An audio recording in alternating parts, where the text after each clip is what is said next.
my colleagues in the proposition, my worthy opponents whose false smiles only conceal their sheer embarrassment at having to defend the seemingly indefensible, members of the Calcutta Debating Society and Calcutta Club here, all of whom know in their heart of hearts that the criminal justice system in this country is broken.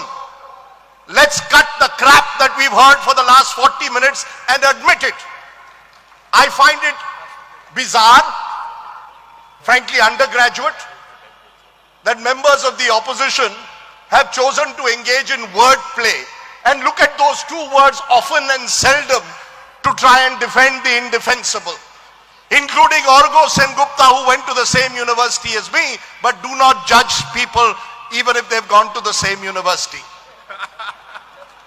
And even more bizarrely, my former colleague Barkha Dutt says, justice is not being often demanded because there are no candlelight vigils.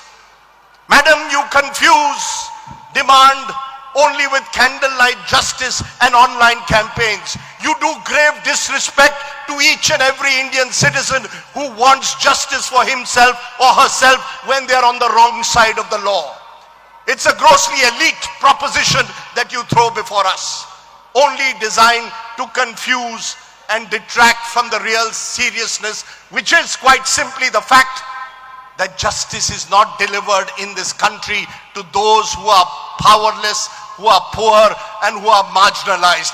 The essential point is that those who have influence and access to the system of which the worthy judge was once a part of are the ones who get justice in this country. And we must admit that, and admit it with candor. I am in a gathering with distinguished jurists and lawyers, so I'm a little careful of what I say. But I want to say this today. Not a tale of two cities, but a tale of two journalists must be told to you to understand how this country works. In October, or rather November 2020, a vacation bench of the Supreme Court, headed by the distinguished former Chief Justice D.Y. Chandrachud, sat on a Saturday because Arnab Goswami, another former colleague of mine, who had been arrested, I believe wrongfully, by the Maharashtra government in a case of abetment for suicide and spent all of 6 days in jail. The court opened on a Saturday to ensure Mr. Goswami was given his constitutional freedom. Mr. Chandrachud spoke of liberty at the time. Mr. Goswami had rightly demanded justice as each and every citizen does. The court delivered by granting him bail and his freedom. Well done, I say to the court. But then turn to the case of another journalist, Siddiq Kappan, arrested a month earlier in October 2020 while he was on his way to Hathras to report on the gang rape and death of a 19-year-old Dalit girl. At the time of his arrest, he was working with the Malayalam news portal, was the secretary of the Kerala Union of Working Journalists. Arrested on 2 charges, UAPA and PMLA. He was granted bail in the UAPA case in September 2022, finally released on bail only in February 2023, more than 2 years since his original arrest. Today I ask this august house, what is the difference between Arnab Goswami and a Siddiq Kappan, both of whom and whose families knocked on the courts demanding justice? Quite simply, Mr. Goswami is a recognized face, a prime-time news celebrity anchor. Mr. Kappan was an unknown journalist burdened by his anonymity and, dare I say, his name and religious identity. That, my friends, is the reality of our courts, including our judges who speak loftily about liberty and freedom. Today I ask you, my friends, what is the justice being delivered to Kashmiris arrested under the Public Safety Act, a draconian preventive detention law under which people can be arrested and kept in jail for 2 years without trial or charges? Are you telling me that family members are not demanding justice for them? The fact is, the justice is not delivered for them. I ask you again, what indeed is the justice that is delivered to a Father Stan Swami, an octogenarian priest who who is arrested under UAPA only because he demanded tribal rights. And what is the delivery of justice in his case when the old man is denied a straw sipper by the courts and denied a straw sipper as an 82-year-old who eventually dies in custody? And contrast him with the Subroto Roy Sahara, who's given special facilities in Tihar jail, Wi-Fi and whatever else he needs. We are a grossly unequal society and our justice mirrors the inequality. The judge who watches me out there knows the state of our legal aid system. He knows how many lawyers actually will appear pro bono for those who are denied access to justice. And that, my friends, is the reality of the topic we are confronted with today. Each and every one of us demands justice for victims. You don't need a candlelight vigil to demand justice.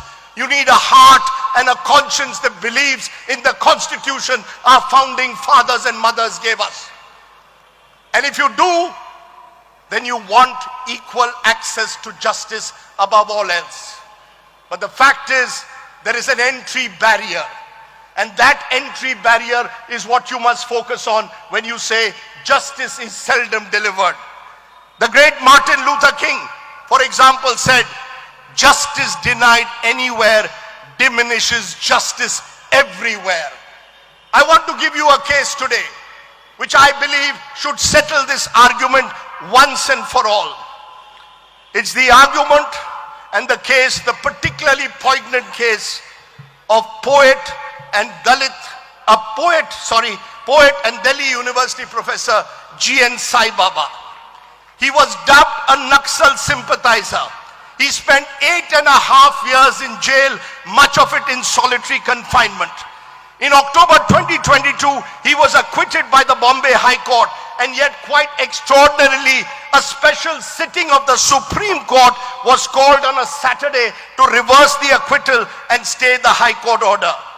Was G.N. Sai Baba a professor who's 90% disabled? 90% disabled, such a grave risk to society that the court was unwilling to even wait till Monday to hear the matter, that there was such great urgency to send him back to jail. G.N. Sai Baba, my friends, died last year. The years in jail had taken a heavy toll on his body.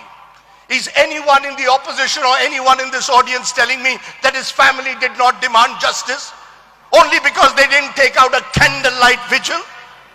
The truth of the matter is they demanded justice. It was not delivered. Are you telling me that the family of Umar Khalid, who for the last 4 years has been in jail in a case which has not even charges been filed, his family does not demand justice? The truth of the matter is the same judges who pronounce loftily in gatherings like this about life and liberty are selective in their wisdom when it comes to the poor and the marginalized. And that, ladies and gentlemen, is the reality that must stare us in the face. Yes, and this audience knows it better than anyone else. It was great to see you out on the streets protesting spontaneously on RG Kar. And yes, you did demand justice. And yet, to a large extent, you have got justice to the point where the Chief Justice of India even decided to live stream the RG Kar case. But I ask you tomorrow, in a country where you have women being raped and murdered in different parts, how many of our judges will live stream cases that have less high-profile publicity? And that, my friends, is the real story of India.